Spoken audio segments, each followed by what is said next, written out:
할렐루야. 오늘 주일 예배의 자리에 오신 여러분들 주님의 이름으로 환영합니다. 주님이 준비하시고 또 주님께서 예배하신 이 귀한 자리 가운데 우리가 온 마음과 정성을 다하여 우리의 생명을 다하여 하나님은 살아계십니다, 우리의 생명이 되십니다, 이렇게 고백하시면서 나가기로 합니다. 또 오늘 주어질 그 하나님의 은혜 가운데 우리가 흠뻑 젖어들 수 있는 그런 귀한 시간 되기로 합니다. 또 우리 유 목사님을 통하여 선포되어지는 그 말씀 가운데 우리의 삶이 주님이 허락하신 그 은혜가 풍성하기를 구합니다. 이런 마음과 감사함으로 주님 앞에 온전함으로 찬양 드리며 주께 나가도록 합시다.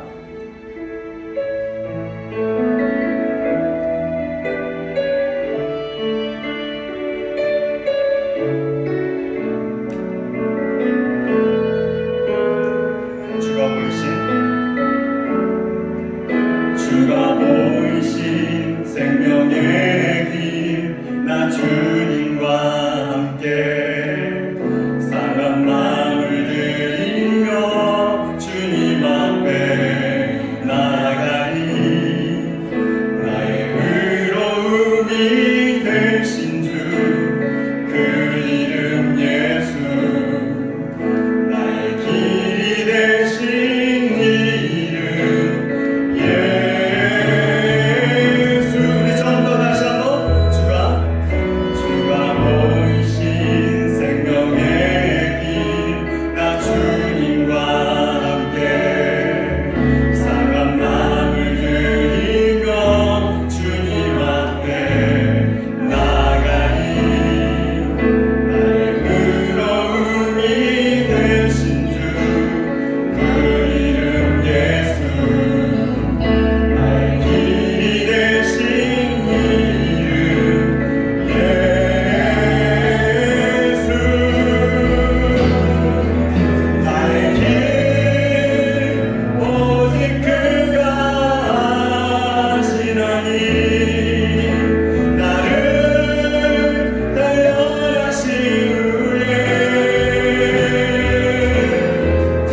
내가 정금같이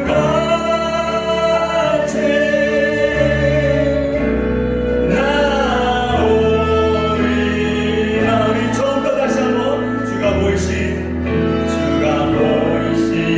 생명의 길,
우리 사랑하는 성도 여러분, 하나님께서 우리에게 허락하시는 하나님께서 허락하신 사랑과 우리에게 주어지신 평화입니다. 아무리 우리의 상황과 환경이 어렵다 할지라도, 많은 세상의 요동심이 우리에게 들린다 할지라도, 하나님이 우리에게 허락하시는 주님 안에서의 평화입니다. 그 하나님이 허락하신 은혜 가운데, 평화 가운데서 우리의 삶이 온전히 보존되며 주님이 원하신 그것 가운데 하나님과 동행함으로 나아가길 원합니다. 오늘 마지막으로 하나님께 찬양 드릴 텐데, 우리가 허락하신 하나님의 평화를 우리가 온전히 누리면서 주님께 나아가도록 합시다.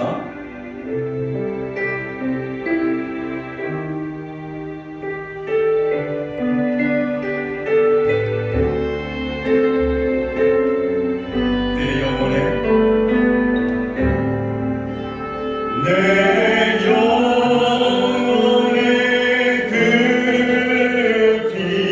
깊은 데서 맑은 가락이 불려나네.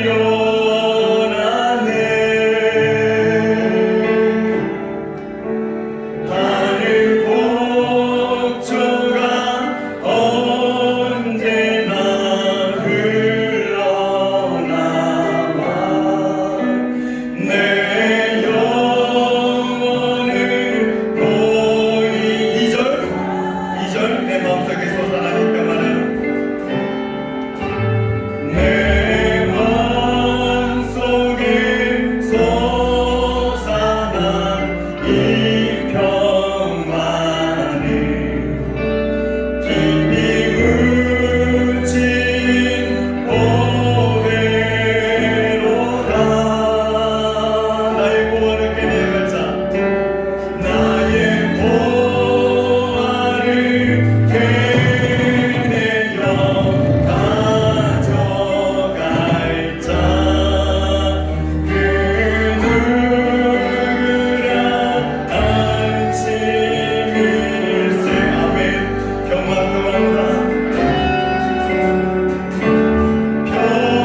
다 함께 자리에서 일어나셔서 예수 그리스도 함께 찬양하며 하나님께 나아가도록 하겠습니다.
여러분은 성부 하나님을 믿습니까?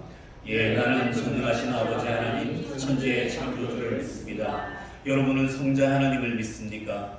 예, 나는 그의 유일하신 아들, 우리 주 예수 그리스도를 믿습니다. 그는 성령으로 잉태되어 동정녀 마리아에게서 나시고 본디오 빌라도에게 고난을 받아 십자가에 못 박혀 죽으시고 장사된 지 사흘 만에 죽은 자 가운데서 다시 살아나셨으며 하늘에 오르셔 전능하신 아버지 하나님 편에 앉아 계시다가 거기로부터 살아있는 자와 죽은 자를 심판하러 오십니다. 여러분은 성령 하나님을 믿습니까?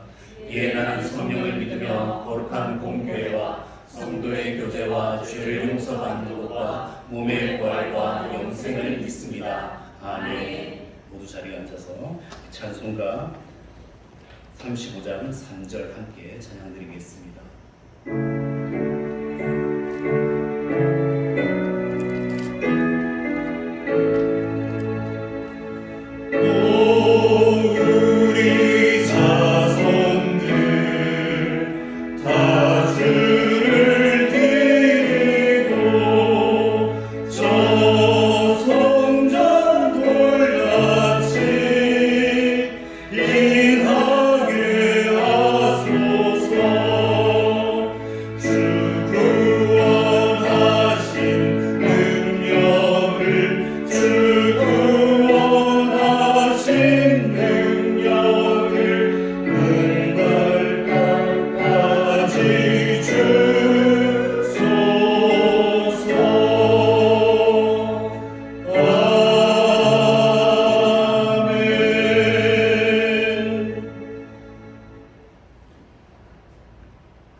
기도하겠습니다. 하나님 아버지 감사합니다. 하나님을 영화롭게 하기 위해 사람의 호흡마저도 보시기 좋은 대로 지으시고 그리스도 예수 안에서 받은 하나님 은혜에 감사와 찬송을 드립니다. 주님이 계시니 충분하다는 작은 우리의 고백이 되기까지 우리의 공로가 아닌 오직 예수 그 이름의 크신 능력을 찬양합니다. 각각의 모습대로 겨울의 인내와 과정을 통해 봄의 즐거움을 맞이하도록 백성을 아끼시는 하나님의 열심이 지금도 보배롭게 우리를 빚으시는 예수 그 영원한 생명을 경배합니다. 오늘도 그리스도의 생명이라는 공동의 선물을 공유하는 공동체로 불러주심을 감사하며 주를 위한 이곳에 함께 예배드리오니 성령님 인도하옵소서.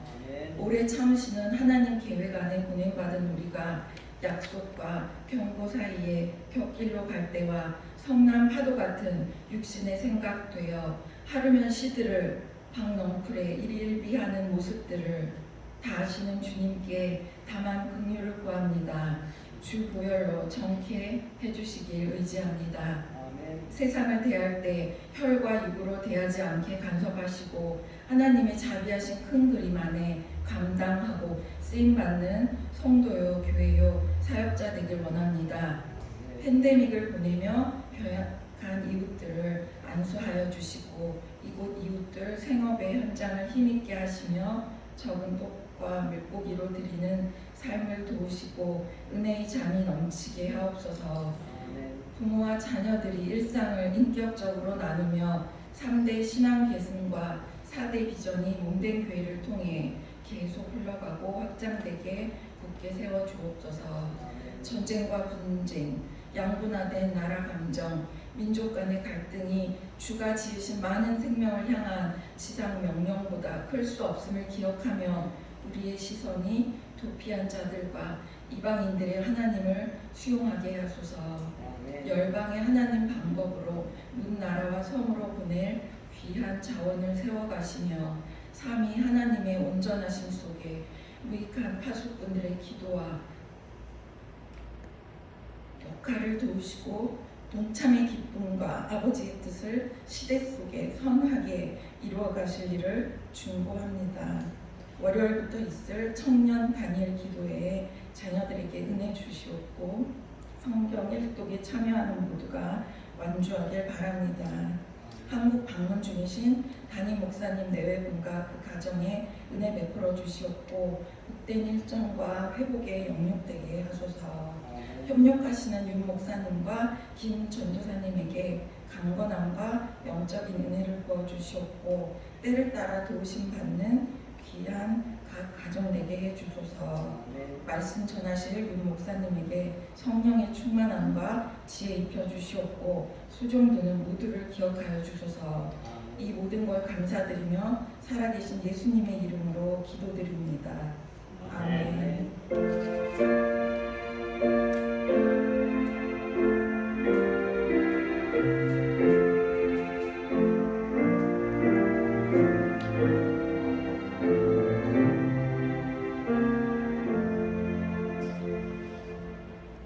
함께 하나님의 말씀 보시겠습니다. 하나님의 말씀은 요나서 4장 1절로 11절 말씀입니다. 요나서 4장 1절로 11절 말씀입니다.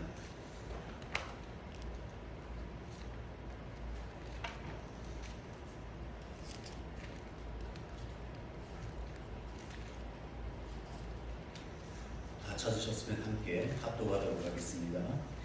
요나가 매우 싫어하고 성내며 여호와께 기도하여 이르되 여호와여 내가 북극에 있을 때에 이러하겠다고 말씀하지 아니하였나이까.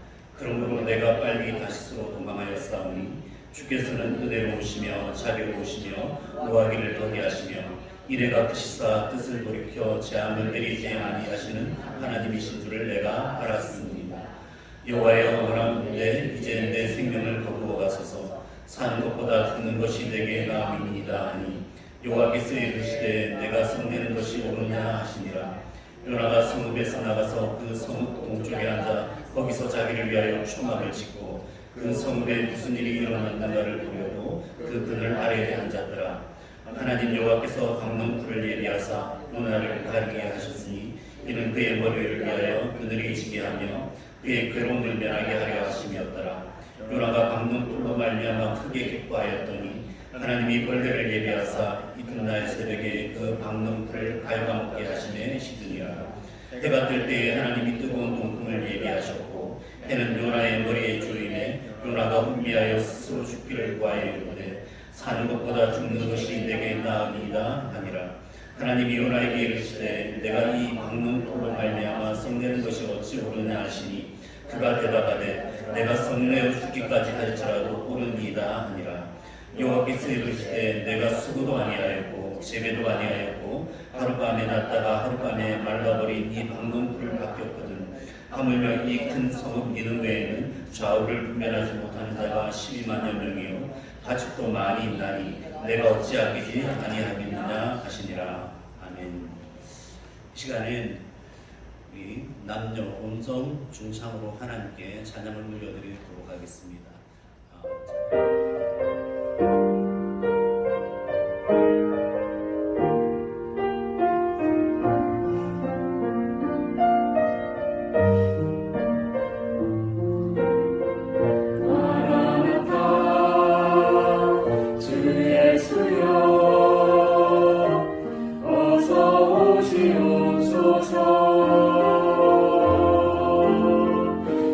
모든 그 모든 종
이한주 집사님께 참으로 감사의 말씀드립니다.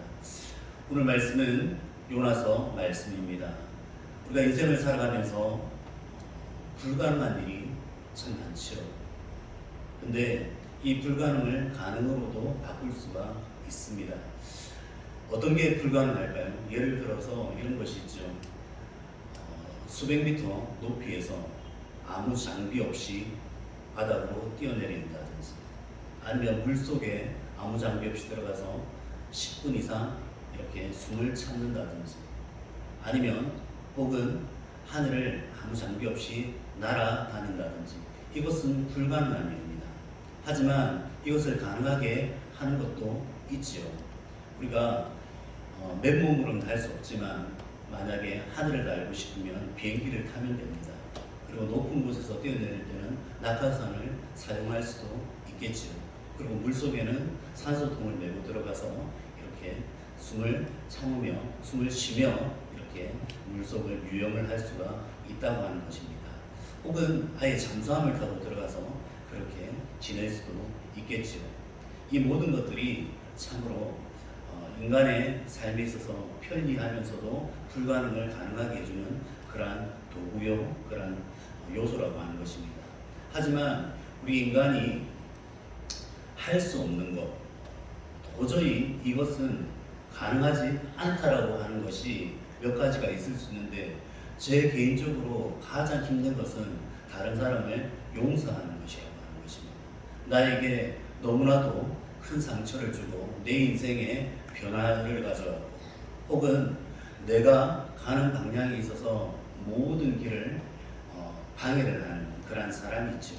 그런 사람은 용서가 되지가 않습니다. 여러분들도 그러한 경험이 있을 것입니다. 나에게 너무나도 큰 상처를 준 사람, 내 가는 길에 너무나도 방해가 되는 사람, 혹은 그러한 나라가 될 수도 있고요, 그러한 민족이 될 수도 있겠죠. 이러한 민족에 가서 복음을 전하라고 하는 하나님의 말씀이 주어졌습니다. 그 사람이 바로 오늘 주인공 요나라고 하는 것이죠. 요나는 도저히 그 일을 감당할 수가 없었습니다. 아니, 하기가 싫었습니다. 하지만 하나님의 부심을 따라서 요나는 그 길을 가게 되는 것이죠. 그 요나의 그 삶의 모습과 그 태도를 통하여서 우리가 지혜를 얻고, 또 하나님께서 이 인생들을, 그리고 우리의 원수마저도 어떻게 사랑하시는지를 살펴봄으로써 오늘 말씀에서 많은 교훈을 얻을 수 있기를 주님의 이름으로 축복하며 말씀을 먼저 전하겠습니다. 요나서는 12선지서 중에서 가장 읽기가 쉬운 성경책입니다. 대부분의 선지서가 선지자의 이 메시지를 중심으로 선포되는 말씀이기 때문에 읽기가 굉장히 어렵습니다. 또 이해하기가 어려운 부분이 많습니다. 하지만 요나서는 이렇게 이야기로 구성되어 있기 때문에 아이들도 쉽게 읽을 수가 있고 이해를 하기가 참으로 좋은 성경입니다. 하지만 이 요나서가 결코 만만한 책이 아닙니다. 결코 쉬운 책이 아니라고 하는 것이죠. 그 속에 담겨있는 하나님의 뜻과 하나님의 계획을 안다면 이 요나서가 참으로 귀한 책이라는 것을 알 수가 있습니다. 요나는 여로보암 2세, 그러니까 주전 786년부터 746년까지 통치했던 여로보암 2세 때 활동했던 북이스라엘의 선지자였습니다. 갈릴리 나사렛 부근에 있는 가드 헤벨이라는 곳의 출신입니다. 그리고 북이스라엘이 다시 번창하고 그 나라가 부강해질 거라고 이렇게 메시지를 선포했던 그런 선지자였죠. 그의 예언과 기질을 볼 때 이 사람은 다분히 민족주의자입니다. 여러분들, 민족주의자들 또는 국수주의자들, 철저한 우파들을 보면 특징이 무엇입니까? 굉장히 자기 나라에 대해서 자부심이 강하죠. 그리고 결코 다른 나라의 문화, 문물을 받아들이지 않으려고 하는 그러한 특징이 있습니다. 그리고 자기 민족을 끝까지 지키려고 하는 그러한 특징이 있다는 것이죠. 이 요나 선지자가 바로 그러한 민족주의자였습니다. 당시 이스라엘의 가장 위협적인 국가가 어디였습니까? 바로 아시리아였습니다. 그 중동 근해에 그 아시리아의 성경에는 아수르 이렇게 나오죠. 이 아시리아의 권세가 그 힘이 얼마나 막강했냐면 굉장히 큰 영토를 차지하고 있을 뿐만 아니라 그 피지배 민족을 다루는 그의 태도가 굉장히 포악하고 강력하다는 것입니다. 그래서 많은 나라가 조공을 바치게 되었고 그 아수르의 정책에 굉장히 떨면서 괴로워하는 그런 모습을 살펴보게 됩니다. 기병과 전차를 앞세운 그 강력한 군사력 그리고 피정국민에 대한 그 잔인함은 역사에 잘 기록이 되어 있었습니다. 고고학자들이 그 아시리아, 즉 아수르의 유적을 발굴하고 비문을 하나 발견하게 되는데 그 비문에 나와 있는 내용들이 이러한 내용이 있습니다. 아시리아 왕 중에서 아슈르 나시르팔이라고 하는 왕이 있습니다. 아수르 나시르팔 또는 아슈르 나시르팔이라고 하는 이 2세는 자신에게 대항한 자들을 어떻게 다루었는지에 대해서 다음과 같이 뽐내면서 비문에 기록해 놓았습니다. 잘 들어보시기 바랍니다. 나는 많은 병력을 산채로 사로잡아 그들의 팔과 그들의 다리를 잘랐고 나는 많은 병력의 눈을 파냈다. 나는 도시 주변 나무에 그 머리를 매달았다. 나는 그의 도시 성문 앞에 그 성문 위까지 솟는 기둥을 세우고 반란을 일으킨 모든 부족장들과 왕의 가죽을 벗겨서 그 기둥을 그 가죽으로 덮었다. 나는 어떤 사람들은 기둥 안에 가두어 놓고 봉하였고 어떤 사람들은 기둥 위에 못을 박았다. 그리고 나는 관리들 반역한 궁중 관리들의 팔다리를 잘랐다. 나는 그들 중에서 많은 포로들을 불로 태웠고 많은 사람들을 산채로 포로로 끌고 왔다. 이것이 아슈르 나시르팔 2세의 비문에 담겨 있었고요. 또 다른 비석이 발견이 되었는데 그곳의 왕은 디글렛 빌레셀 3세라고 하는 왕인데 이렇게 기록을 하고 있습니다. 정복한 나라의 왕들을 다루었던 내용을 기록합니다. 나는 그의 성읍 입구 앞에 그를 찔러 매달았고 그의 나라 사람들이 복에 매달았다. 그의 아내, 그의 아들들, 그의 딸들, 그의 소유물, 그의 왕궁의 보물을 모두 약탈하였다. 얼마나 끔찍한지 모릅니다. 저도 이 비문, 이 비석을 본 적이 한 번 있었거든요. 신대원에서 공부할 때에 이 비문의 사진을 직접 찍은 사진을 이렇게 본 적이 있었는데 정말 끔찍한 장면들이었습니다. 사람의 가죽을 산채로 그대로 벗기는 모습이 그 비문에 그대로 기록이 되어 있고요. 창으로 찔러서 매달아 놓은 모습 그리고 사람의 머리를 잘라서 쌓아놓은 모습 이런 것들 지금 IS의 그 만행을 우리가 보지 않습니까? 그것은 비교가 되지 않을 만큼 굉장한 잔인함을 보였던 것이 바로 이 아수르 제국이었습니다. 기원전 740년에 아시리아가 결국에는 북이스라엘을 점령을 하게 되죠. 그리고 북쪽 왕국의 수도였던 사마리아 정복한 후에 이곳 주민들을 끌고 갔습니다. 이 모습을, 이 기억을 북이스라엘 사람들은 다 하고 있었던 것이죠. 그로부터 8년 후에는 어떤 일이 벌어집니까? 바로 아시리아가 유다를 침공하게 된다고 하는 내용이 열왕기하 18장 13절에 나와 있습니다. 여러분 잘 알고 있는 사네립 왕 기억하시죠? 이 사네립 왕에게 히스기야가 바쳤던 그 예물도 기억이 나지 않습니까? 조공을 바치고 조공을 바친 것에 만족하지 못해서 결국에는 침략을 하고 완전히 뺏으려고 했던 그 히스기야 왕 때 그 사네립도 바로 아수르의 왕이었다고 하는 것입니다. 이렇게 잔인한 아수르 당연히 멸망받아서 마땅한 이 아수르의 수도가 바로 니느웨인데 이 니느웨에 가서 회개를 선포하라고 하나님은 요나를 부르셨던 것입니다. 여러분 같으면 어떻게 하시겠습니까? 가실 수가 있겠습니까? 민족의 아픔을 준 정도가 아니라 완전히 민족을 산산이 짓밟은 대제국 그리고 많은 왕들, 많은 민족들의 시민들을 무고하게 끌고 와서 그들을 노예로 만들고 말을 듣지 않으면 죽이고 파묻었던 그 아수르 제국의 요나를 부르셨던 것이죠. 그런 선지자였기에 하나님께서 이렇게 명령한 것이 무슨 의미인지 알고 있었습니다. 그것은 바로 이러한 잔인한 제국 아수르마저도 하나님께서 용서하시겠다는 의미였던 것이죠.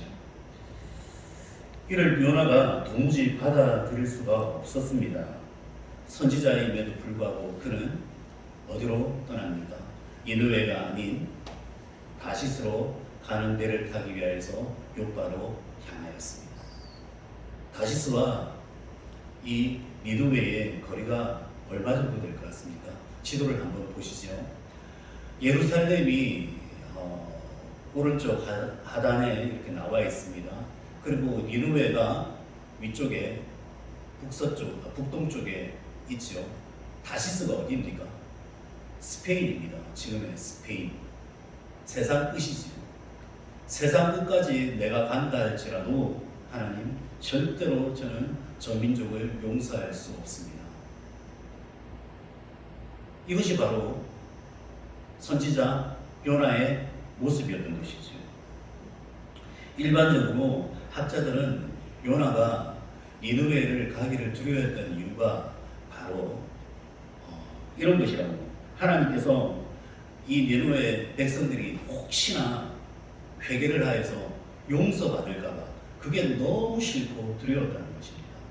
그래서 절대 나는 저 백성이 저 아수르가 용서받고 회개하는 그 모습 꼴이고 싫다 해서 못 갔다는 것이죠.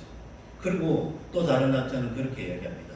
혹시나 내가 가서 선포를 해서 그들이 회개를 하여서 멸망하지 않으면 내 선포했던 그 선지자의 메시지가 결국 뭐가 되는 것입니까? 거짓이 되는 것이죠. 멸망한다 이야기를 했는데 멸망하지 않으면 거짓이 되지 않습니까? 그걸 두려워했다는 것입니다. 여하튼 어찌되었든 간에 니느웨에 간다는 것은 요나가 너무나도 끔찍하게 싫어했던 것입니다. 그리고 우리 일반적으로 요나서를 하나님의 풍성하신 사랑과 그 요나의 그 편협한 그 민족주의에 대한 하나님의 가르침이셨고, 그리고 요나에게 선교적인 사명을 일깨우기 위해서 요나서를 썼다 이렇게 생각하기도 합니다. 그리고 많은 분들이 그렇게 해석을 합니다. 하지만 우리가 오늘 요나서에 대해서 한번 다시 살펴보고자 합니다. 요나의 시대적인 배경과 요나서를 읽었던 그 최초의 독자가 누구인지를 알면 이 요나서가 다시 보이기 시작합니다. 누구에게 이 요나서가 쓰여졌냐는 것이죠. 그리고 이 시대적 배경이 어떠했냐 하는 것이죠. 요나서를 누가 기록하고 그리고 언제 쓰여졌는지는 정확히 알 수는 없습니다. 하지만 요나서를 최초로 읽었던 독자는 바로 이스라엘이 후에 바벨론에 의해서 멸망되지 않았습니까? 남유다가 멸망될 때에 그 이스라엘 유대인들에게 읽혀지기 위해서 이 요나서가 기록되었다고 하는 것입니다. 그러므로 요나서는 자기 나라를 멸망시킨 나라, 그것이 아수르이든지 바벨론이든지 그 나라를 어떻게 해석하고 받아들여야 할 것인가에 대한 문제가 있다고 하는 것이죠. 일본이 우리나라를 강제 점령하였습니다. 1910년도에 경술북치가 생깁니다. 흔히 한일합방이라고 하죠. 이 경술북치 때에 식민정책을 펼 때에 일본을 긍정적으로 본 사람이 참 많이 있었다고 합니다. 우리가 친일파라고 하는 이러한 사람들, 지금에 와서 친일파를 청산하자 이렇게 이야기를 하기도 하는데, 그 당시에는 어쩔 수 없이 친일파가 된 사람들도 있었지만 그 일본을 좋아했던, 일본의 정책을 따랐던 그런 사람들도 참으로 많았다고 하는 것이 역사적 사실이라고 하는 것이죠. 일본에 협력했던 사람들을 우리는 친일파라고 합니다. 그들은 나라를 배신하고 나라를 팔아먹은 매국노였습니다. 조금이라도 민족의식이 있는 사람이라면 당연히 나라의 독립을 위하여서 힘써 싸워야 했을 것입니다. 그리고 심지어는 목숨을 바쳐서라도 나라의 독립을 위하여서 싸워야 했겠죠. 그것이 마땅한 것입니다. 요즘 우크라이나의 모습을 보지 않습니까? 그 젤렌스키 대통령의 모습, 그리고 그 국민들의 모습, 그것이 진정 나라를 지키고자 하는 백성들과 대통령의 모습이겠지요. 그런 모습이 있어야 한다는 것입니다. 만일 일제강점기에 일본을 용서하고 받아들여야 한다는 주장을 한다면 그 사람은 어떤 평가를 받게 될까요? 얼마 전 교민 단톡방 3,000명이 가입되어 있는 교민 단톡방 조금 시끄러웠던 거 기억하십니까? 어떤 한 분이 글을 올렸습니다. 누구신지는 정확하게 알 수가 없지만 내용이 그런 것이었습니다. 우리가 일제 식민 통치에 있어서 잃은 것도 많지만 얻은 것이 많다는 내용이었습니다. 지금의 한국의 대기업들의 대부분이 그 당시 일본인들이 만들어 놓고 기초를 닦아 놓았고 그들이 물러갈 때 우리에게 주었던 것이다. 그리고 조선 말, 부한 말 때 한국의 모습이 너무나도 비참하였고 너무나도 문명이 발달하지 못한 그러한 나라였는데 일본이 너무나도 많은 개발을 통해서 우리들을 잘 살 수 있는 기초를 닦아 주었다.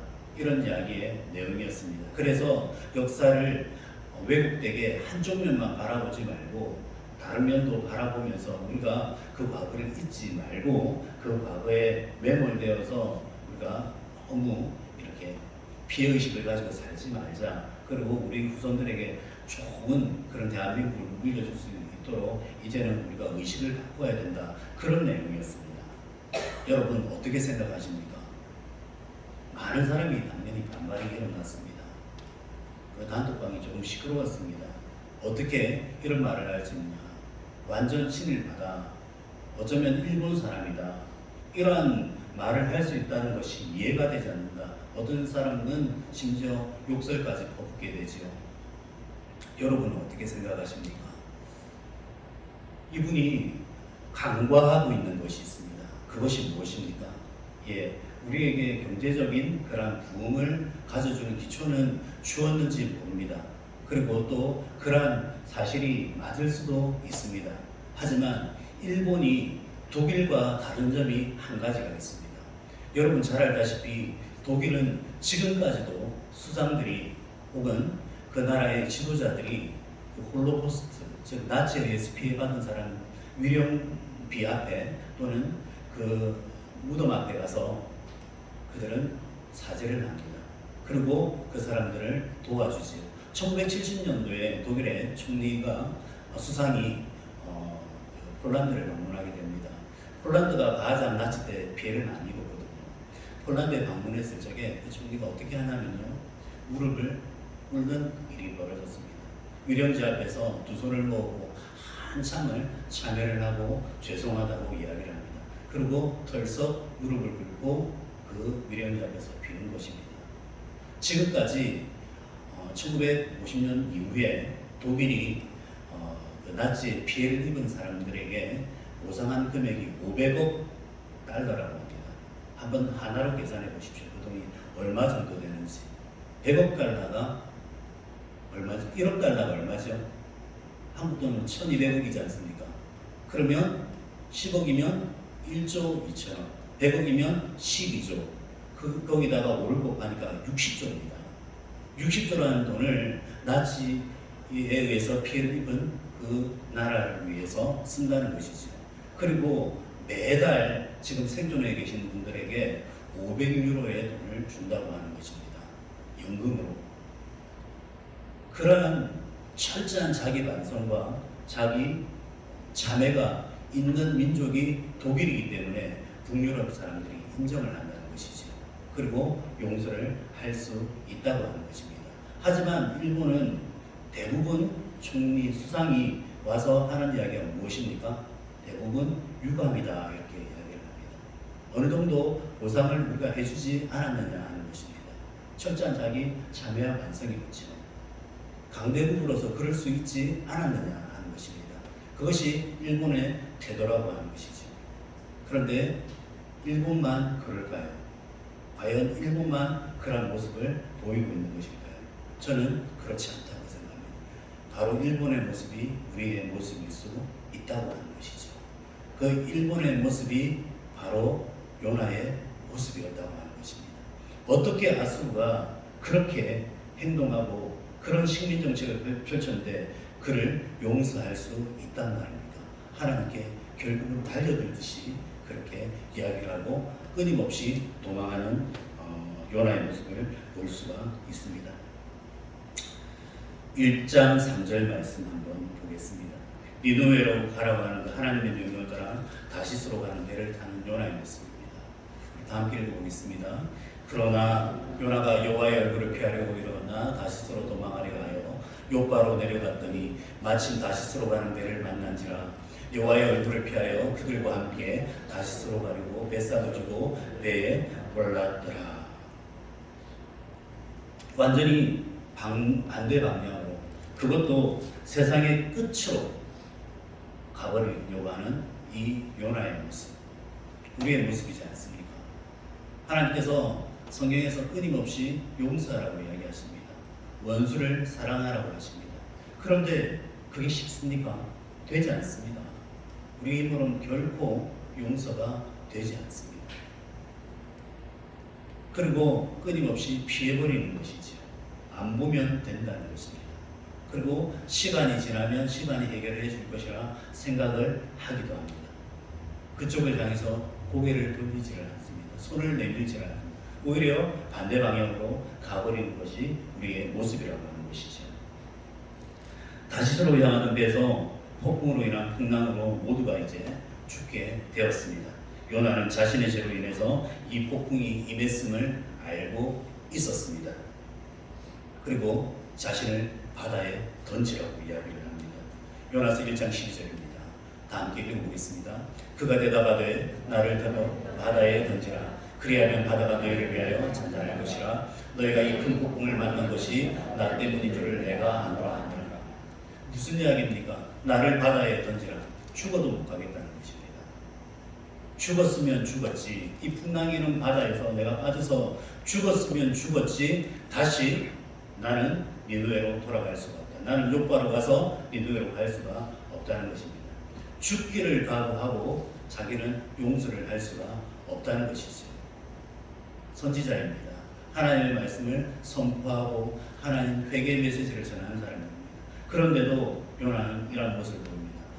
하나님, 저 죽어도 못 갑니다. 아예 저를 죽여 주십시오. 하지만 이방인들의 모습은 어떠한 모습입니까? 이 이방인들은 요나를 살리고 요나하고는 전혀 반대의 내용이지요. 어찌 보면 이방인들은 요나를 집어서 던져서 죽일 수도 있지 않겠습니까? 이 사람 때문에 우리가 죽게 되었다. 이 사람만 없어지면 우리가 살 수 있겠다 생각하지 않았겠습니까? 그런데 이방인들은 어떠한 모습을 보이죠? 그 미운 요나마저도 살리려고 하는 그 모습을 보인다는 것이죠. 선지자는 그 이방 민족, 자기를 침략했던 그 민족이 미워서 도저히 회개를 선포하지 못한 반면에 이 이방인들은 그 작은 한 사람, 없어져도 상관이 없는 그 한 요나를 살리고자 어떤 모습을 보입니까? 13절 말씀입니다. 같이 한번 보겠습니다. 그러나 그 사람들이 힘써 노를 저 배를 육지로 돌리고자 하다가 바다가 그들을 향하여 점점 더 흉흉함으로 능히 못한지라. 여기 보면 힘써 노를 저었다고 되어 있습니다. 한 사람을 살리기 위해서. 자기들도 살아야겠지만 요나를 살리기 위해서 힘써 노를 저었다고 하는 것이지요. 이 사람들은 하나님을 두려워했습니다. 이방인임에도 불구하고, 이방인의 그 신임에도 불구하고 하나님을 두려워하였기에 이 사람을 죽일 수가 없었던 것이죠. 16절 말씀입니다. 그 사람들이 여호와를 크게 두려워하여 여호와께 제물을 드리고 서원을 하였더라. 전승에 의하면 이 사람들이 다시 요바로 돌아가서 예루살렘으로 가서 하나님을 섬겼다는 이야기가 있습니다. 요나 한 사람을 통하여서 이 사람들이 구원을 받은 것이 아니라 그 하나님의 능력과 구원하심을 보고 살아계신 하나님을 느끼게 되었다는 것이죠. 알게 되었다는 것입니다. 요나가 반응을 격하게 하는 이유가 무엇입니까? 나는 도무지 그들을 용서할 수 없다는 것입니다. 배를 돌려서 욥바를 다시 돌아가서 내가 니느웨로 가겠다 말할 수도 있었습니다. 그렇게 하면 될 것을 바다에 던지라고 이야기를 합니다. 죽이라는 것이죠. 용서는 죽기보다도 힘든 것이 용서인 것입니다. 죽었으면 죽었지 니느웨로 가서 그 복음 내가 전할 수 없다는 것입니다. 3장에서도 마찬가지로 이러한 모습이 나옵니다. 요나서 3장 4절 말씀입니다. 요나가 그 성읍에 들어가서 하루 동안 다니며 외치되 40일이 지나면 니느웨가 무너지리라 하였더니, 니느웨가 행정적으로 굉장히 큰 성읍이었던 것 같습니다. 사흘 길을 돌아다녀야지 그 성읍을 한 바퀴 돌 수 있다는 것이죠. 이렇게 큰 성읍에서 며칠을 다녔다고 되어 있습니까? 하루 동안. 마음이 어땠다는 이야기입니까? 안 다녀도 그냥 내 한 일만 그냥 신음만 해도 되겠다. 무슨 이야기입니까? 결국에는 내가 온 성을 돌아다니면서 사람들에게 회개를 외치고 그들이 죄에서 돌이킬 것을 외치고 하기가 싫다는 것이지요. 하루 정도 대충 한 다섯 정도 돌아다니면서 지나가면서 이렇게 외치는 거예요. 회개해라, 너희들 멸망할 거야. 회개해라, 멸망할 거야. 그냥 아무런 감정 없이, 아무런 그거 없이 그냥 선지자로서 전해야 할 부분만 살짝 전하고 물러나는 것이죠. 요나의 이 모습, 아직까지도 하나님의 마음을 깨닫지 못하고 이들에게 용서를 하지 못하고 있는 모습을 볼 수가 있습니다. 그런데 문제가 생겼습니다. 요나에게는 큰 문제가 생겼습니다. 무엇입니까? 3장 5절 말씀입니다. 니느웨 사람들이 하나님을 믿고 금식을 선포하고 높고 낮은 자를 막론하고 굵은 베옷을 입은지라. 놀라운 일이 벌어졌습니다. 이방 사람들이, 하나님을 섬기지 않는 사람들이 하나님을 믿고 금식을 선포하는 일이 벌어졌습니다. 하나님이 그들의 마음을 움직이셨던 것일까요? 아니면 요나의 그 회개의 그 메시지가 강력했던 것일까요? 역사적인 사건이 있었다고 합니다. 이때에 계기일식이 있었다고 합니다. 그리고 전염병이 그때에 굉장히 많이 돌았다고 합니다. 그 날 주변으로 앞뒤로 해서 큰 전염병이 있었다고 합니다. 역사적인 사건입니다. 그리고 그 니느웨에 이 요나가 오기 전에 계기일식으로 인해서 하늘이 어두워지는 그런 사건이 있었다는 것이죠. 그들은 하나님의 존재를 깨닫고 믿게 되는 그런 일이 벌어졌던 것입니다. 그런데 누가 찾아왔습니까? 갑자기 저 이스라엘 선지자 요나가 찾아와서 그 금식을 선포하고 그리고 너희가 회개할 것을 이야기하니까 그때 이 사람들이 두려움에 떨었던 것이죠. 하나님이 살아계시구나. 이 사람이 참 선지자구나. 알게 됐다는 것이죠. 그래서 왕을 비롯한 모든 사람들이 붉은 베옷을 입고 죄를 둘러쓰고 그렇게 금식 가운데서 회개를 하였다는 것입니다. 심지어는 짐승에게까지 붉은 베옷을 입히면서 그렇게 하나님의 긍휼을 구하였습니다. 실제로 이렇게 해서 니느웨는 구원을 받게 됩니다. 하지만 불과 30년 후가 되면 110년 후가 되면 니느웨가 아수르가 멸망을 하게 되거든요. 무슨 이야기입니까? 잠시 잠깐의 그 회개 가지고는 안 된다는 것이죠. 이것이 과연 니느웨, 즉 아수르에게 주는 메시지일까요? 아니면 이스라엘에게 주는 메시지일까요? 하나님은 이스라엘에게 이 메시지를 주고, 너희가 잠시 잠깐 회개하는 척 할 수 있어, 잘못했다고 이야기하는 척 할 수 있어. 하지만 너희의 온 생애와 삶을 바꾸지 않으면 끝까지 기다려주시는, 참으시고 인내하시는 하나님이시지만 결국에는 심판을 당할 수 있다는 것을 이 니느웨를 통해서 하나님은 보여주셨습니다. 여하튼간 이 이들의 그 회개와 금식과 그리고 하나님 앞에 엎드림을 통해서 하나님께 용서를 받고 구원을 받는 역사가 이때 일어났다는 것이죠. 3장 8절 말씀 다시 읽어보겠습니다. 사람이든지 짐승이든지 다 붉은 베옷을 입을 것이요 힘써 하나님께 부르짖을 것이며 각기 악한 길과 손으로 행한 강구에서 떠날 것이다. 놀랍지 않습니까? 이방인들도 이런 사람들이 많다는 것이죠. 이방인 가운데 하나님의 백성이 있을까요? 없을까요? 우리는 이방인 아니었습니까? 우리가 유대인입니까? 그렇지 않습니다. 우리 가운데서도 믿는 자가 이렇게 일어나서 세계 선교 강국이 되지 않았습니까? 세계를 주름잡는 교회가 우리 한국에 대부분 있지 않습니까? 우리도 이방인이었다는 사실을 잊지 말아야 합니다. 지금도 세계 곳곳에 우리가 정말 미워할 수밖에 없는 그런 민족들, 정말 싫은 그런 나라 가운데서도 그 가운데서도 하나님의 백성은 살아가고 있다는 것입니다. 하나님께서 선택한 백성이 있다는 사실을 우리가 잊지 말아야 합니다. 벌을 받아 멸망에 마땅하다 생각했던 그 니느웨 백성들이 회개를 하자 요나가 오늘 본문의 말씀으로 시작하는 것입니다. 이제 오늘 본문의 말씀을 한번 살펴보겠습니다. 요나서 4장 1절입니다. 어떻게 이야기합니까? 요나가 매우 싫어하고 성내며 매우 싫어하고 성냈다고 되어 있습니다.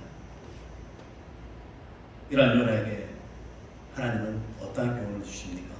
바로 박농불의 교훈을 주시지. 요나가 하루 동안 회개를 선포하고 그 니느웨 성이 바라다 보이는 그 언덕으로 올라갑니다. 거기에서 기다리고 있는 것이죠. 하나님께서 어떻게 심판하실까? 저 니느웨가 어떻게 무너질까? 어떻게 되나 지켜본다고 앉아 있었던 것이지요. 우리도 그런 경우가 있지 않습니까? 저 사람이 정말 망했으면 좋겠다. 저 사람은 구원받으면 안 돼. 어떻게 저런 사람이 용서받을 수가 있나? 하나님께서 어떻게 저 사람을 치시는지 한번 내가 봐야 되겠다. 그런 생각이 드는 사람이 없습니까? 있지 않습니까? 나는 저 사람이 너무너무 싫어. 어떻게 저 사람을 내가 용서할 수가 있어? 하나님께서 분명 저 사람 징계하실 거야. 그게 마땅해. 그런 생각을 하는 경우가 많지요. 요나 그리고 이스라엘 백성들의 마음이 그러하였다는 것입니다. 그래서 요나에게 하나님은 박농불의 교훈을 주셨죠. 그 햇빛 내리쬐는 그 언덕에 앉았을 때에 박농불이 자랍니다. 그리고 요나의 머리를 식혀 주었던 것이죠. 작은 박농불, 실질적으로 박농불은 아닙니다. 아주까리 종류의 그런 풀인데요. 그것이 커봤자 얼마나 크겠습니까? 큰 나무도 아니고요. 작은 그 덩굴과 같은 그러한 숲을 가운데서 요나가 쉬고 있었던 것이죠. 그에게는 너무나도 기쁜 존재였습니다. 오늘 본문 말씀을 보면 너무나도 요나가 기뻐서 어쩔 줄 몰라 하는 그런 모습이 나옵니다. 너무나도 요나에게 고마웠던 존재였습니다. 그런데 이 박농풀이 하루아침에 말라버리게 되었습니다. 벌레가 와서 그 박농풀을 갉아먹어서 그 박농풀의 그늘이 없어졌던 것이죠. 정말 요나 입장에서는 왕짜증이 났습니다. 너무너무 화가 났습니다. 주시려면 좋은 걸 주시든지 이런 걸 주셔가지고 결국에는 이렇게 만드시라. 요나가 너무 화가 났습니다. 그때 하나님께서 말씀하십니다. 요나서 4장 10절 말씀입니다. 여호와께서 이르시되 네가 수고도 아니하였고 재배도 아니하였고 하룻밤에 났다가 하룻밤에 말라버린 이 박농풀을 아꼈거든. 11절 하물며 이 큰 성읍 니느웨에는 좌우를 분별하지 못하는 자가 12만여 명이요 가축도 많이 있나니 내가 어찌 아끼지 아니하겠느냐 하시니라. 니느웨에 12만 명의 좌우를 분별하지 못하는 사람이 산다고 했습니다. 좌우를 분별하지 못한다는 이야기가 무엇입니까? 하나님을 알지 못하기에 무엇이 진리인지 무엇이 거짓인지 알지 못하고 하나님의 마음을 알지 못하고 하나님의 뜻을 알지 못하고 살아가는 그래서 자기의 인생이 주인이 되어서 마음대로 살아가는 그러한 사람들이 12만 명의 불쌍한 사람들이 그곳에 있다는 것이죠. 그리고 하나님께서 역시나 창조하신 그 짐승이 무슨 죄냐는 것이죠. 우리 주변에 이런 사람들 많지 않습니까? 자기 주먹을 믿고 살아가는 사람들, 자기의 돈을 믿고 살아가는 사람들, 자기의 건강을 믿고 살아가는 사람들, 자기가 가지고 있는 백그라운드를 믿고 살아가는 사람들, 그 사람들, 그러면서 한없이 뚱뚱거리고 살지만 그 속에 하나님이 없기 때문에 진리 가운데 살지 못하고 늘 불안한 삶을 살아가는 사람들, 결국 나이 들어서 어디로 가야 할지 몰라 힘 잃고 돈 잃고 가족 잃고 모든 것을 잃었을 때 어찌할 바 몰라서 그렇게 죽어가는 사람들 많이 있지 않습니까? 그 사람들을 보면서 우리는 무슨 생각을 합니까? 젊었을 때 그렇게 했으니 저 사람은 죽어 마땅해, 벌받아 마땅해, 그렇게 살더니 결국에 벌을 받는구나. 하나님, 내가 그렇게 전했건만 그렇게 달라들고 그렇게 거부하더만 잘됐다. 결국에는 나에게 그래 상처를 주더니 잘됐다. 이런 마음을 가지고 있지는 않으시냐는 것입니다. 방등불을 통하여서 하나님은 요나에게 그것을 보여주셨습니다. 하나님의 마음이 느껴지십니까? 그 창조물을 향한 하나님의 애끓는 마음. 내가 지은 그 창조물, 내가 사랑한 그 백성, 죄에 이끌려서 한없이 죽어가는 그 사람들을 바라보시는 그 하나님의 마음을 느껴보시기 바랍니다. 하나님 결코 포기하지 않으십니다. 요나는 심판받아 마땅하다고 생각했지만 하나님은 구원받아 마땅하다고 생각하시는 분이시라는 것입니다. 요나서를 읽는 독자들은 결코 나라를 믿고 수백 킬로를 포로로 끌려갔던 바벨론 민족만이 아닙니다. 힘없고 연약한 자들을 이야기한다는 것이죠. 제가 서두에 이야기했지 않습니까? 이 글을 읽는 독자는 바벨론에 포로로 끌려갔던 사람들입니다. 그 사람들이 최초의 독자였을 것으로 학자들은 추측합니다. 결코 힘 있는 사람이 아니지요. 결코 용서할 수 있는 사람들이 아니지요. 그 사람들에게 요나서를 주셨다고 하는 것입니다. 왜 이 이야기가 허무맹랑하고 어쩌면 말도 안 되는 이야기, 어떻게 물고기 배에서 3일을 있을 수가 있으며 어떻게 박능굴이 하루 만에 자랄 수 있으며 그 박능굴이 또 어떻게 하루 만에 사라질 수가 있으며 그 악독한 아수르 니느웨가 어떻게 그 한 선지자가 하루 동안 와서 전도했다고 그렇게 온 백성이 죄를 뒤집어 쓰고 붉은 베옷을 입고 회개를 할 수 있느냐고. 이것은 하나님께서 주신 교훈의 픽션이지, 지어낸 이야기이지 결코 사실일 수가 없다라고 생각하는 학자들도 있습니다. 그런데 왜 이 성경이 유대인들에게 받아들여졌고 우리가 이 귀한 성경 말씀 66권의 이 한 권이 포함이 될 수 있었냐는 것입니다. 이것이 바로 하나님의 마음입니다. 우리가 원수를 어떻게 바라보아야 될지, 이방인 가운데 있는 그 사람들을 어떻게 바라보아야 될지, 그것을 하나님께서 이 이스라엘 백성들에게, 유대인들에게 알려주고 싶었던 것이고, 이 성경을 채택했던, 정경으로 삼았던 그 유대의 율법학자들이 이 후세들에게 전해주고자 했던 그러한 교훈 있는 책이라고 하는 것이죠. 용서는 피해자에게 있어서 큰 고통입니다. 용서는 피해자에게 있어서 큰 고통입니다. 크로아티아의 신학자 미로슬라브 볼프라고 하는 사람이 있습니다.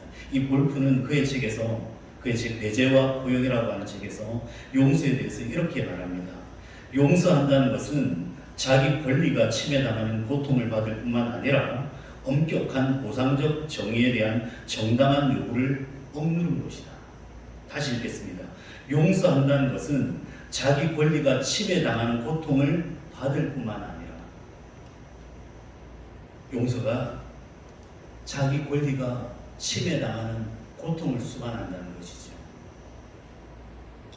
그 사람만 아니었으면, 그 사람이 나에게 저지른 그 잘못만 아니었으면 내가 이런 피해를 당하지도 않았고 이런 아픔을 겪지도 않았을 것이라는 그 고통이 있다는 것이죠. 그리고 엄격한 보상적 정의에 대한, 만약 그렇지 않았더라면 내 삶이 달라졌을 것이다. 그리고 거기에 대한 분명한 보상이 있어야 된다 하는 것에 대한 그 요구를, 정당한 요구를 억누르는 것이 바로 용서라고 하는 것입니다. 피해를 준 사람은 그럴 수도 있지, 혹은 그때 그 사건인데 그걸 잊지 못하나, 그리고 나는 기억나지 않아, 이렇게 이야기할 수 있지만 피해를 입은 사람은 정당한 삶의 권리가 다 깨어졌다는 것이죠. 그리고 자기 권리, 그 고통을 받는 것이 너무나도 끔찍하지만 그것을 인내하며 살아야 된다는 것이죠. 그것이 바로 용서라는 것입니다. 그것을 억누르는 것이 용서라는 것입니다.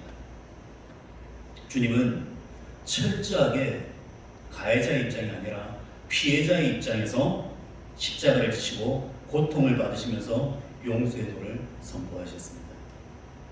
우리가 죄를 지었죠. 우리가 하나님 앞에 죄를 지었습니다. 피해자는 하나님이십니다. 하나님께서 이 세상을 그렇게 사랑하셨지만 우리의 죄로 말미암아서 우리가 그 손에 못을 박았고 그 발에 못을 박았고 그 머리에 과심을 유화를 씌우고 창으로서 그 피와 물을 쏟게 하였던 우리입니다.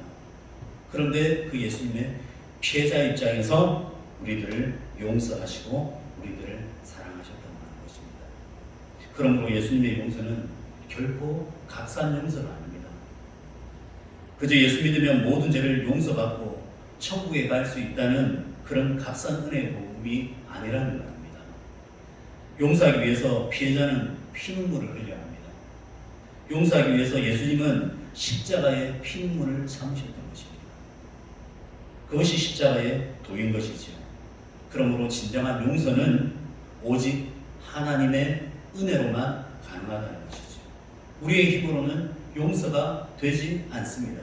하지만 우리가 하나님의 사랑, 그 예수님의 죽으심의 그 은혜를 입은 사람이라면, 그 은혜를 기억한다면 우리가 그 은혜로 말미암아 용서를 할 수 있다는 것입니다. 요나는 물론이고 요나서를 읽는 유대인들은 지독한 학대와 핍박과 그리고 모욕과 멸시를 경험한 사람들입니다. 그들은 모든 것을 가진 넉넉한 사람들이 아니었습니다. 오히려 피해자였고 포로였고 아픔을 겪고 그리고 억울한 사람이고 힘이 없는 사람들이었습니다. 그들이 요나서를 읽으면서 얼마나 가슴을 치고 아파했을지 생각해 보시기 바랍니다. 그럼에도 요나서를 읽는 것은 용서에 담긴 그 하나님의 고통, 예수님의 십자가를 되새기는 교훈을 얻을 수가 있다고 하는 것입니다. 용서는 상대방의 회개와 참회를 바탕으로 이루어져야 합니다. 하지만 하나님은 이에서 더 나아가라고 합니다. 비록 상대방이 철저한 회개와 참회가 없더라도 예수님을 생각하라고 하는 것입니다. 결코 쉬운 일은 아닙니다. 이것은 인간으로서는 불가능한 일입니다. 그래서 마지막 요나서에서는 답이 없습니다. 요나서의 마지막을 보시면 요나의 대답이 없습니다. 요나서는 하나님께서 니느웨에 12만 명의 좌우를 분별하지 못하는 사람들이 있다. 그리고 수많은 가축이 있다. 내가 지은 창조물들이 있다. 너 어떻게 생각하니? 이 말씀으로 끝내버리는 것이죠. 답은 누구에게 있습니까? 바벨론으로 끌려갔던 그 유대인들에게 있었을 것입니다. 너희가 가족이 찢기는 것을 보고 가족이 죽는 모습을 보고 끌려와서 이렇게 비참하게 살아가고 내 삶이 완전히 파괴되고 나라가 파괴되었을 때 너희가 바벨론을 어떻게 볼 것이냐. 서두에 말씀드렸듯이 우리가 일본을 어떻게 볼 것입니까? 용서가 되지 않습니다. 그들에게 대갚아야 된다는 복수의 마음이 듭니다. 하지만 그 가운데 있는 좌우를 분별치 못한 그 백성들, 몇몇 지도자의 그 전쟁의 광란으로 말미암아 어쩔 수밖에 없이 따라갔던 그 일본 백성들, 그리고 그 가운데 있는 소수의 기독교인들 어떤 눈으로 바라보시는 것입니다. 여러분, 용서는 결코 쉽지 않습니다. 그리고 그 용서는 내 힘으로 결코 되지가 않습니다. 여러분들에게 하나님은 질문을 하십니다. 요나서의 마지막에 답은 여러분이 해야 할 것입니다. 내가 용서하지 못하는 사람, 용서하지 못하는 민족, 그리고 용서하지 못하는 상황은 어떻게 해야 할 것입니다. 그러한 상황을 어떻게 우리가 다스릴 것입니다. 이러한 교훈이 있는 책이 바로 요나서라고 하는 것이죠. 우리 모두에게 하나님의 자비와 긍휼, 그리고 예수님의 그 죽으심을 우리 마음속에 새겨져서 이 말씀이 우리에게 살이 되어서 용서하지 않아야 된다고 생각하는 그 사람들마저도 품을 수 있는 주의 귀한 백성들이 되기를 주님의 이름으로 축원합니다. 우리 이 시간 함께 말씀을 생각하시면서 찬송가 295장 함께 찬양하도록 하겠습니다.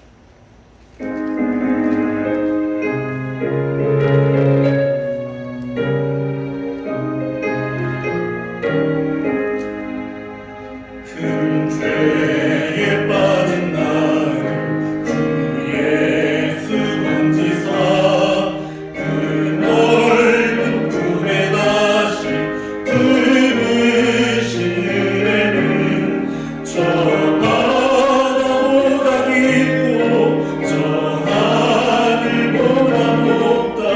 그 사랑 영원토록 나 찬송하리라. 날로 더욱 귀하다. 날로 더욱 귀하다. 한이 없이 넓은 우리 주의 사랑. 날로 더욱 귀하다. 옛날에 유대 땅에 주 예수 다닐 때 은혜 받으려고 큰 눈이 모였네. 눈 먼저 병든 자를 다 고쳐주셨으니 나 같은 죄인까지 그 은혜 받보다 날로 더욱 귀하다.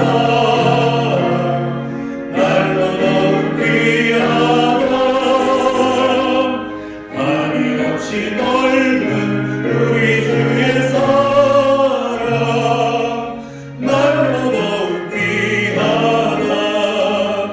주 크신 사랑으로 만 백성 위하여 그 십자가의 고난 다 받으셨으니 그 속죄받은 성도 그 소리 앞에 높여 온 천지 울리도록 주 찬송하리라.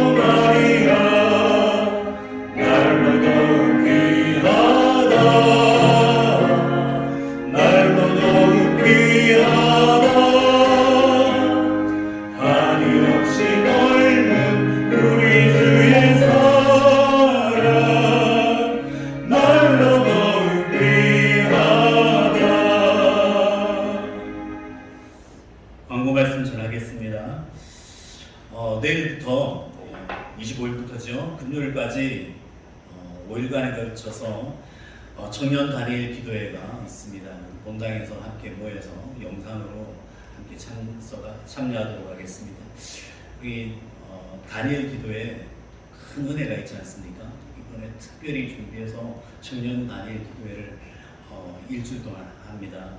우리 청년들뿐만 아니라 우리 SFC 그리고 주일학생들 그리고 우리 작년에 이렇게까지 모두 참석해서 그 다니엘 기도의 감동과 은혜를 다시 한번 누렸으면 좋겠습니다. 그래서 새벽 기도에 한 주간 쉬도록 하겠습니다. 강단 꼭 봉헌하셨습니다. 김종민 장은 집사님께서 하나님의 은혜에 감사하여서 강단 꼭 봉헌하셨습니다. 큐티 교재 배부 안내입니다. 큐티 교재를 신청하신 분들은 그 5월, 6월 큐티 교재를 나가시면서 본당 앞에 우리 전찬미 권사님께서 계실 겁니다. 다 받아가시기 바랍니다. 그리고 담임 목사님 동정입니다. 담임 목사님께서는 노예 참석과 건강 검진차 한국을 방문 중이십니다. 우리 목사님 위해서 그리고 사모님 위해서 기억나실 때마다 기도해 주시고 건강한 모습으로 다시 세부에 돌아오실 수 있도록 함께 격려해 주시고 또 가끔씩 안부도 전하시면서 그렇게 했으면 좋겠습니다. 우리 이제 헌금을 위해서 기도하시고 또 축도를 하도록 하겠습니다. 사랑과 은혜가 풍성하신 주 하나님 아버지, 우리의 모든 삶이 하나님의 것임을 고백하며 우리가 감사한 눈으로 그리고 작정 헌금으로 11조로 하나님께 예물을 바칩니다. 하나님, 이 땅에 우리가 빈손으로 와서 빈손으로 갈 터인데 이 땅 가운데서 필요한 모든 것들을 하나님께서 넉넉히 채워주시고 때와 시에 맞추어서 주심을 감사합니다. 하나님, 세계 곳곳에서 지진과 기근과 전쟁으로 죽어가는 많은 사람들, 아픔을 겪고 배고픔에 헐벗고 굶주린 사람이 있습니다. 그러한 사람이 우리들보다 못하지 않고 또 우리가 그들보다 낫지 않음에도 불구하고 우리에게 은혜를 베풀어 주셔서 우리가 이렇게 하나님 은혜 가운데 살아갑니다. 그 은혜를 늘 기억하며 감사할 수 있는 저희들 되게 하여 주시고 무엇보다 십자가에서 우리 죄를 위하여 피 흘려 돌아가신 그 하나님 아들의 그 보혈로 말미암아 우리가 구원을 받았사오니 우리도 다른 사람을 용서할 수 있는 그 넉넉한 마음을 허락하여 주시옵소서. 우리 힘으로는 도저히 되지가 않습니다. 그렇게 하기도 싫습니다. 그러나 하나님은 요나를 통하여서 우리에게 그렇게 하기를 요구하시고 그렇게 우리 마음에 감동을 주십니다. 하나님, 은혜를 다하여 주시옵소서. 우리들을 불쌍히 여겨주시고 그런 마음을 통하여서 주의 나라가 더욱더 확장되게 하여 주시고 우리 공동체가 더욱더 아름다운 공동체로 세워지게 하시며 세상의 빛과 소금의 역할을 감당할 수 있는 저희들 되게 하여 주시옵소서. 이 모든 말씀 우리 주 예수 그리스도의 이름 받들어 기도 올리옵나이다. 아멘. 하나님의 복을 받겠습니다. 지금은 우리 주 예수 그리스도의 은혜와 하나님 아버지의 무한하신 사랑과 성령님의 감화 감동 교통하심이 하나님의 은혜를 받고 우리에게 잘못한 사람을 용서할 수 없지만 용서하기로 작정하고 또 그들에게 은혜를 베풀기를 작정하는 우리 모든 주의 성도들과 우리 귀한 세부한인교회와 세부한인교회 모든 성도들의 가정과 직장과 사업터 위에 이제로부터 영원토록 함께 하실지어다. 아멘.